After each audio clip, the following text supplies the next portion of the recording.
Сайн байцгаана уу? Та бүхэндээ нээлттэйгээ дудаагүй байгаа аимшиг триллер төрлийн Companion хэмээх нэгэн сонирхолтой киног ярьж өгөхөд бэлэн боллоо.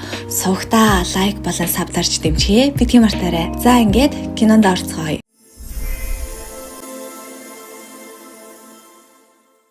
Киноныгын супермаркет дотор залуу эмэгтэй Айрис хүнсээ цуглуулж бугаар эхэлдэг. Ингээд тэр Жошгийг залуутай таарах бөгөөд Жош түүний гоо цэглэн татагдаж түүнтэй ярилцах гэж оролдох үедээ санамсаргүйгээр өрөөтэй байсан жүржийг унагчдагч тэр хоёр бие биерүүгээ инээмсэглэж энэ үйл явдлыг хөвчлэн өнгөрөөж байна. Ингээд хэсэг хугацаа өнгөрч Айрис Жош хоёрын харилцаа гүнзгийрч хайр сэтгэлийн холбоотой хосод болсон байх ба тэд нэгэн амралтын өдрийг найзуудтайгаа өнгөрөөхөөр нуурын дэрэгдэх байшин руу явж буйгаар кино үргэлжилдэг. Замдаа Айрис Жоштэй анх танилцсан мөчөө дурсан тэр мөчийг төгс байсан гэж боддгоо хэлдэг. Ингээд тэд нуурын байшинд ирэхэд Жош тэнд орчин үеийн тансаг байшин байхыг хараад гайхаж орхидог. Учир нь тэр байшин ойн дунд байх жижигхэн модон байшин гэж төсөөлж байсан юмсанж. Харин Айрис сандарч ямар нэг алдаа гаргаад Жошийн найзууд өөрийг нь хүлээн зөвшөөрөхгүй байх вэ гэж санаа зовоод байж байтал Жош түүнд надтай хамт байгаа учраас юунд ч битгий санаа зовгээд тайвшруулдаг. Удалгүй тэднийг Жошийн найз Кейт тугтан авдаг бөгөөд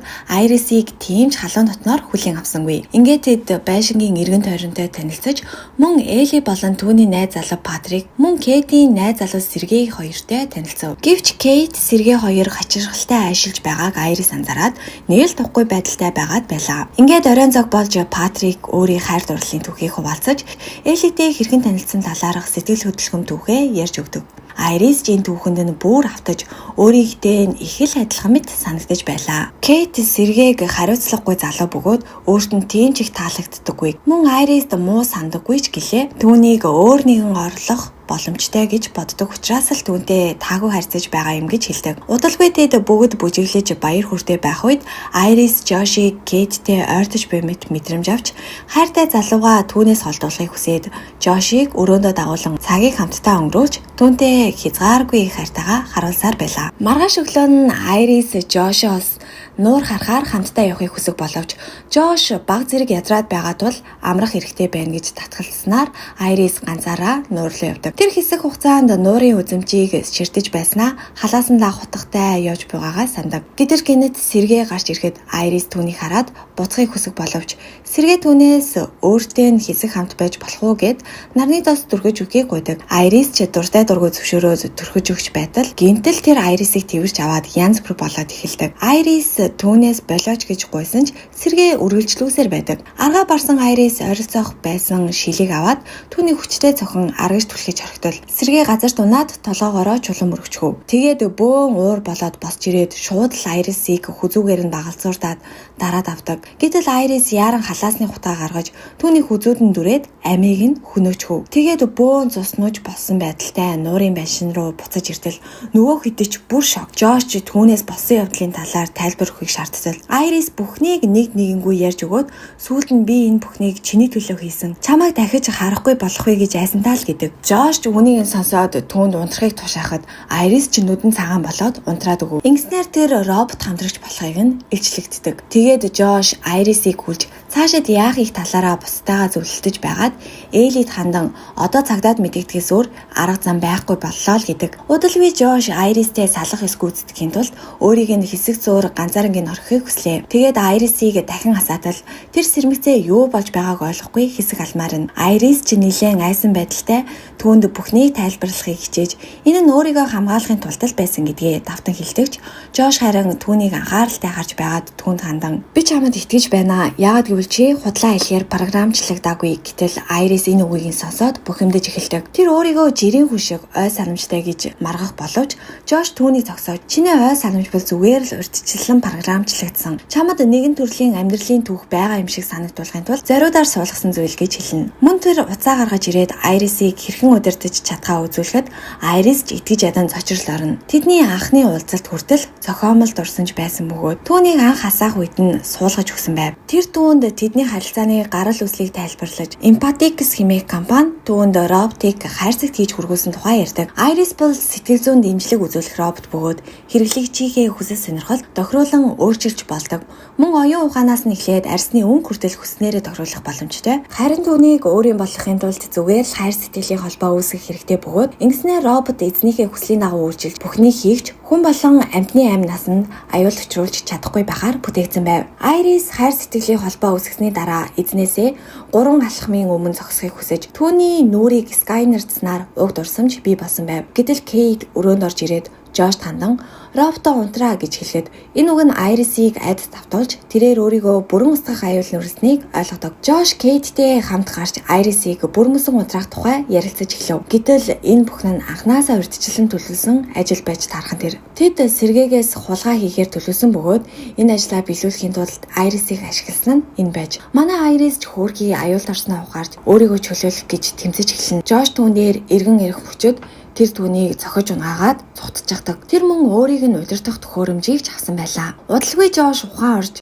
Элли тандан өөрийн хийсэн хууль бус өөрчлөлтүүдийн тухай хэлдэг. Тэр нь Iris автоматар өөрийгөө хамгаалах функц нэмсэн төдийгүй хиндэж хор учруулах боломжгүй гэсэн анхны програмчлалыг устгасан байх нь тэр. Тэгээд өөрийг нь илрүүлвэл том асуудалд орох эрсдэлтэйгээ ойлгосон Жош Эллид яралтай Iris-ийг олж авах хэрэгтэйг сануулдаг. Жош цааш нь үргэлжлүүлэн сэргээгийн амийг хөнөхдөө Iris-ийг ашигласан гэдгээ хүлээн зөвшөөртөл Элли үүнд нь итгэн ядан байсан ч эцэст нь Жошт туслахаар шийддэг. Тэд сэргээгийн мөнгө хадгалдаг сейф руу очих бөгөөд ингэснээр тэдний анхны зорилго мөнгө байсан нь ил болдог. Элли тэнд байгаа мөнгийг дөрүүлээ хувааж авах санал тавьтал Жош үүнд дургуйцаж Патрик энд ямар ч хамаагүй л гэдэг. Үүнд Элли нилээн гомдож шууд л Патрикийн системийг унтрааж орхино. Ингэснээр Патрик ч бас нэгэн хамтрагч робот болох нь илчлэгдэнэ. Жош түүнд Патрикийг мөнгөөр устгаж шинэ илүү сайжруулсан робот авахыг санал болгодогч Элли үүнд нь зургуутсаж Жошийг Патрикийг робот болохоор ялварлан гадуурхаж байна гэж үзнэ. Тэр Эллид Iris-ийг олохын тулд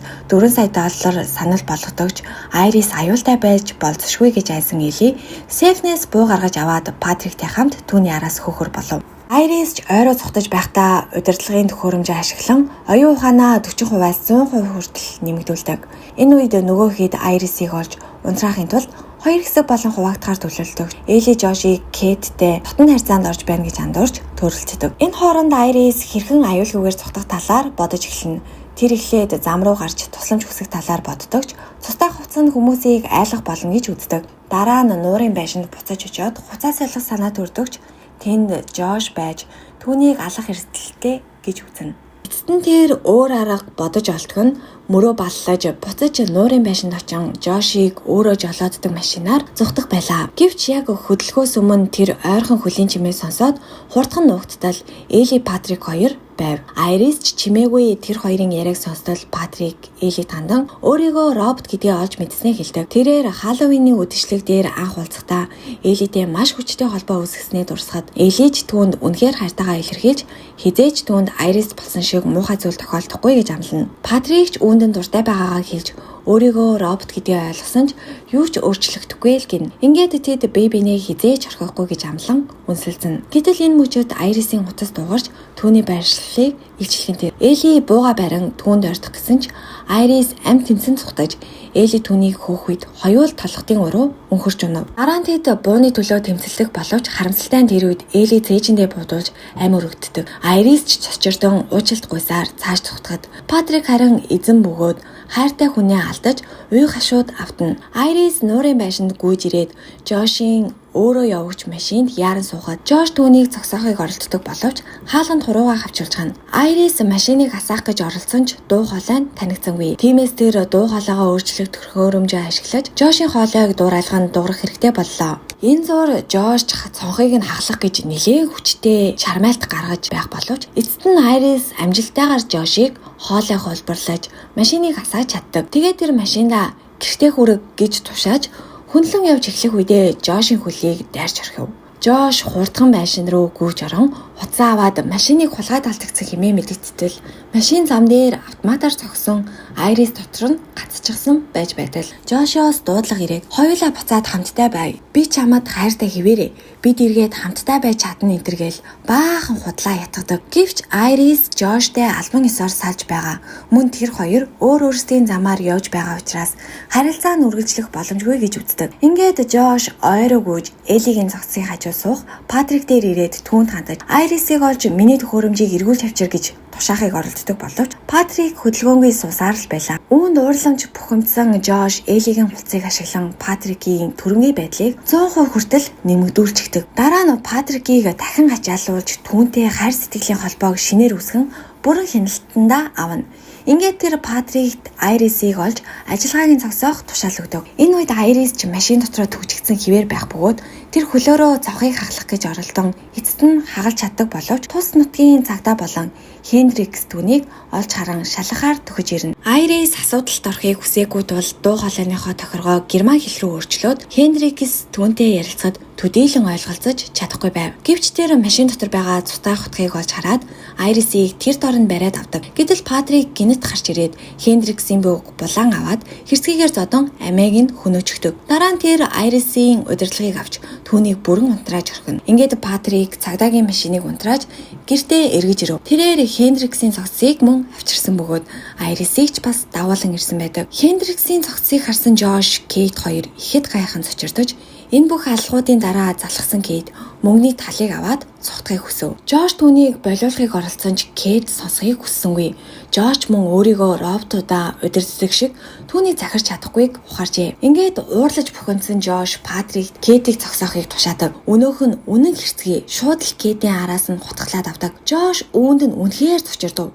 Учир нь тэр Кейтийг аал гэж яг таг тушаагаагүй шүү дээ. Өхөн тодорхой болсон Кейт Жошийг яриа болгохыг шаардсан бөгөөд чи хангалттай олон үг хэлсэн гэж хэлв. Дараа нь тэр Айрисийн хажууд суугаад улмаар аажмаар нас бардаг. Харин Жош, Патрик хоёр тэдний цогцыг хинч олохгүйгээр нухаар авч явна. Үүний дараа Жош Айрисыг дахин хасааж түүнтэй Орензог барих тохиролцоо хийхийг оролдог боловч Айрис Жошд хандан чи бас сул дорой. Мөн мөнгөөр бүх зүйлийг авч чадна гэж эндүрдэг өрөвдөлтэй нэгэн гэж хэлдэг. Энэ үгэнд нь бухимдсан Жош Айрисийн оюун ухааны төвшин тэг хүртэл бууруул түүнд өвдөлт мэдрүүлэхийг хүсээд Айрисийн гарыг лааны дүлэн дээр тавьж хуунцар арьсыг нь хайлуулж тарчлаан зовоодог. Дараа нь Айрист буу өгч өөрийгөө хөнөөхийг тушаахад Айрис ч гохыг дарж толгоогоороо будаж улмаар ажиллагаагүй болов. Ингээд Жош робот үйлдвэрлэдэг компани руу залгаад Айрисыг хартаагаасаа болж бүхнийг үйлсэн бөгөөд дараа нь гэмшсэндээ өөрийгөө хүнээсэн гэж мэдүүлв. Жошийн зохиосон түүхийг сонсон хоёр ажилтан болох Сид, Теди нар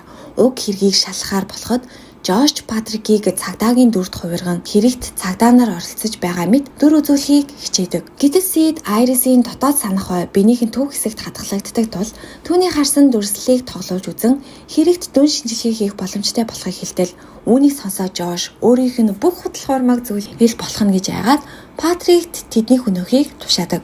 Сид Патрикийг өөрсдийн роботын нэг гэдгийг таньдаг боловч тэрхий оройдсон байлаа. Патрик Сидийг буудаж хөнөөхөд Теди ойроо цухтаж амьдчихж түүнийг гүйцэж очиод буудах гэж оролцсон ч буун гацснаар түүнийг боож алахыг завтна. Энэ мөчөд Айрис эцэст нь дахин ачаалуулж Тедийг боомж байсан Патрикийг зогсоож амждаг. Патрик Айрис руу дайрах гэж байх үед тэр түүнд Жош зүгээр л чамайг ашиглаж байгаа болохоос биш хизээч хайрлаагүй гэдгийг хэлээд мөн түүнийг Жош биш харин Эли хайрлаж байсан гэдгийг сануултал Патрикийн дурсамж аажмаар иргэн сэргэж өөрийгөө ямар аимшигтай зүйл хийснээ ухаан гэмшдэг. Эцэст нь тэр захилгаан бороохоогоор өөрийгөө цохиулж амиа югөтгдөг. Теди Айрист баярлсан сэтгэлээ илэрхийлэхэд Айрис түүнээс нэг зүйлд туслахыг хүснэ. Харин энэ үед Жош мөнгөө цуглуулж оргон зайлах гэж байхад Айрис буцан ирж түүнтэй тулгарна. Тэр Тедид өөрийг нь бүрэн удирдах хэрэг олгосон гэдгийг Жошд хэлээд мөн түүнд хийсэн бүх хэрцгий үйлсийн төлөө